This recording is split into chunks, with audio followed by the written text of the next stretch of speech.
Sister இப்போ வந்து உங்கள் லைஃப்பில் எனக்கு இவங்க கூட இருந்தால் லைஃப் அப்படியே ஜாலியாக இருக்கு அப்படின்னு யாரை சொல்லுவீங்க? என் ஃப்ரெண்ட்ஸை தான் நான் சொல்லுவேன். ஃப்ரெண்ட்ஸ்னா அவ்வளோ பிடிக்குமா?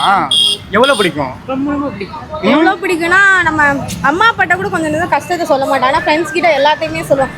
சோகமாக இருந்தாலும் அவங்க கூட இருந்தோம்னா அப்படியே சிரிச்சிருவோம். ஏன்னா அந்த கவலையெல்லாம் அவங்களோட இருந்தால் மறந்துடும். சின்ன பிள்ளைலேருந்தே ஃப்ரெண்ட்ஸோட தான் ரொம்ப டைம் ஸ்பெண்ட் பண்ணுவோம். அம்மா அப்பாட்ட கூட அவ்வளோக்கா ஸ்பெண்ட் பண்ண மாட்டோம். ஏன்னா ஸ்கூலில் அப்புறம் காலேஜில் அப்புறம் இது மேரேஜ் ஆனாலுமே ஃப்ரெண்ட்ஸ் தான் ஃபர்ஸ்ட்டு. அப்புறம் தான் வந்து எல்லாருமே. ஏன்னா ஃப்ரெண்ட்ஸ் தானே ஸ்டார்டிங்லேருந்து இருக்காங்க. அம்மா அப்பாவும் இருக்காங்க. அம்மா அப்பாவுக்கு அப்புறம் சொல்கிறேன் நான். ஃப்ரெண்ட்ஸ் அப்புறம் வந்து மேரேஜ் ஆனால் ஹஸ்பண்டு குழந்தைங்க அப்படி. ஆனால் ஃப்ரெண்ட்ஸ் தான் அப்பையிலேருந்தே இருக்காங்க.